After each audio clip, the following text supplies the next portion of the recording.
संसद के मानसून सत्र का तीसरा दिन आज है। लोकसभा राज्यसभा की कार्रवाई शुरू हो चुकी है। 21 अगस्त तक चलेगा संसद का मानसून सत्र। 21 जुलाई से शुरुआत होगी। स्थिति क्या है?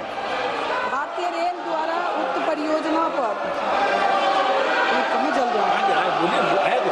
भारतीय रेल द्वारा उक्त परियोजना पर अब तक व्यय की गई धनराशि का ब्यौरा क्या है?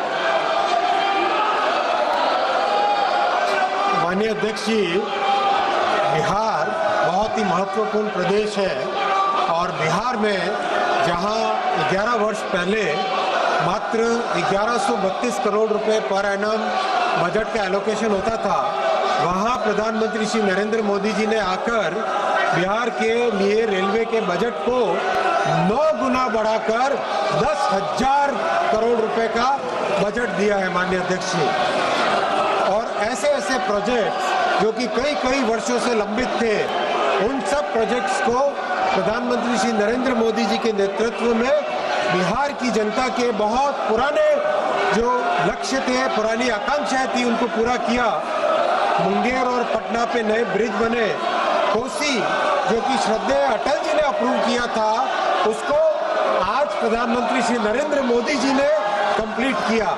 देखिए माननीय अध्यक्ष जी, आखिरकार तो प्रोजेक्ट को आरंभ करने वाले भी एनडीए और कंप्लीट करने वाले भी एनडीए, तो बिहार की जनता के प्रति न्याय केवल एनडीए ही कर सकता है, ऐसा बहुत स्पष्ट है। माननीय सांसद महोदया ने जो विषय लिया है सीतामढ़ी से सीवर प्रोजेक्ट का, इसके बारे में मैं आपको बहुत आनंद के साथ बताना चाहूँगा कि जो बागमती नदी पे ब्रिज बनना है उसका टेंडर हो गया है, जो कि देकुली धाम शिवर में उसके लिए बहुत महत्वपूर्ण प्रोजेक्ट है।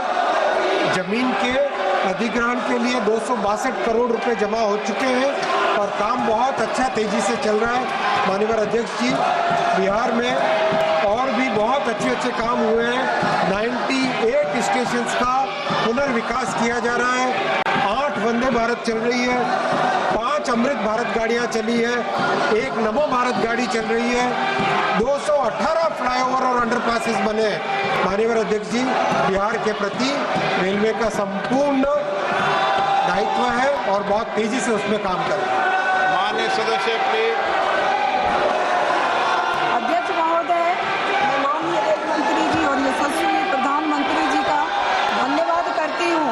उन्होंने बिहार के विकास के लिए विविध रेल परियोजनाओं को स्वीकृति दी है और मेरे प्रश्न का विस्तृत जवाब भी दिया है, इसके लिए धन्यवाद।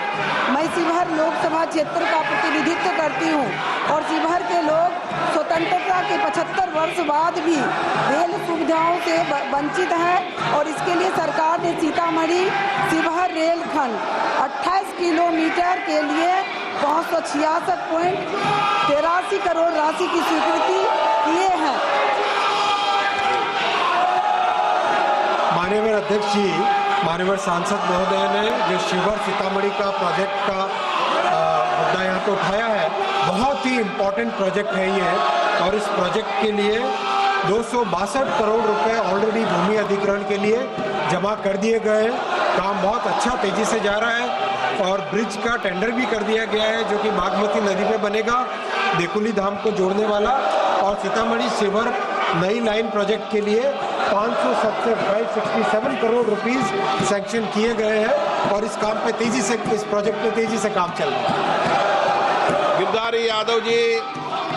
अध्यक्ष महोदय, माननीय रेल मंत्री ने हो गया, माननीय रेल मंत्री ने जो जवाब दिया है अच्छा जवाब है, लेकिन बिहार का भी बड़ी महत्वपूर्ण भूमिका है एनडीए सरकार लाने में। 11 साल में माननीय रेल मंत्री जी बताने की कृपा करेंगे, पटना से दिल्ली, पटना से बेंगलोर, पटना से मुंबई कोई ट्रेन चलाया क्या? इतना वेटिंग लिस्ट होने के बावजूद बिहार में कोई ट्रेन माननीय रेल मंत्री जी के द्वारा नहीं दिया गया। माननीय रेल मंत्री जी क्या इन स्थानों के लिए आप रेलगाड़ी चलाना चाहते हैं क्या? मान्यवर सांसद महोदय, जरा ध्यान दें कि 5 आपके पूरे क्षेत्र में अमृत भारत ट्रेन, जो कि पटना से दिल्ली, अपने दरभंगा से दिल्ली और बैंगलोर के लिए और पूरी की पूरी अमृत भारत गाड़ियां नई चालू हुई है और ये ये प्रधानमंत्री जी का एक बहुत ही विशेष ध्यान है कि अमृत भारत ट्रेन ऐसी ट्रेन है जो गरीब से गरीब वर्ग को भी अच्छी फैसिलिटी की एक ट्रेन की सुविधा देता है और ये सब नई गाड़ियां शुरू हुई। माननीय सदस्यगण, मैं आपसे आग्रह करता हूं, संसद हमारी गौरवशाली लोकतंत्र की सर्वोच्च संस्था है। मेरा आपसे आग्रह रहता है कि संसद और संसद परिसर के अंदर अपना व्यवहार, अपना आचरण, अपनी कार्य पद्धति मर्यादित होना चाहिए।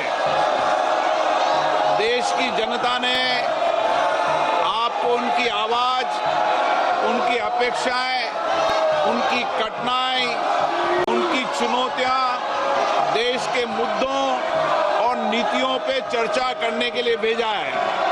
आपका जो आचरण है, जो व्यवहार है, वो सड़कों का आचरण व्यवहार आप संसद में कर रहे हैं। ये देश देख रहा है। आप जिस राजनीतिक दल के लोग हैं, मैं उन नेताओं से भी कहना चाहता हूं कि देश आपके सदस्यों के आचरण व्यवहार को देख रहा है, उनकी कार्य पद्धति, उनके व्यवहार को देख रहा है। मैं पुनः कहना चाहता हूं, सदन में तख्तियां लेकर आने वालों पर मुझे निर्णायक कार्रवाई करनी पड़ेगी। आप जाइए, सदन में बैठिए, मुद्दों पर चर्चा करिए। प्रश्नकाल पर हर मुद्दों पर, हर विषय पर नियम प्रक्रियाओं के तहत आपको चर्चा और संवाद करने का पर्याप्त अवसर दिया जाएगा।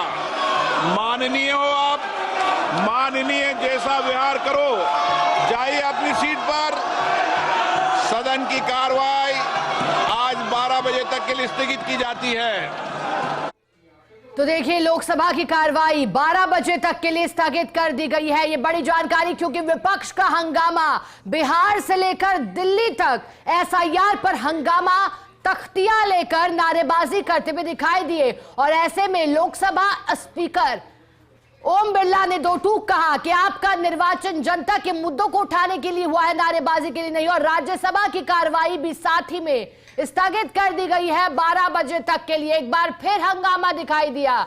दरअसल चुनाव आयोग के एसआईआर को सही ठहराने के बाद हंगामा बढ़ता जा रहा है और ऐसे में विपक्षी सांसदों ने नारेबाजी की, जिसके चलते आज तीसरे दिन भी स्थगित किया गया है लोकसभा और राज्यसभा को 12 बजे तक के लिए। मानसून सत्र का तीसरा दिन, शुरुआत 21 जुलाई से लेकर 21 अगस्त तक। इस बार 32 दिनों के लिए मानसून सत्र और कई अहम बैठकें होनी हैं। ऐसे में पहले ही विपक्षी नेताओं ने ऑपरेशन सिंदूर या एसआईआर के मुद्दे पर घेरने की तैयारी की थी केंद्र सरकार को और 12 बजे तक के लिए लोकसभा और राज्यसभा की कार्रवाई को स्थगित कर दिया गया है। तख्तियां लेकर पहुंचे सांसदों से लोकसभा स्पीकर ने कहा कि आपका निर्वाचन जनता के मुद्दे उठाने के लिए हुआ है।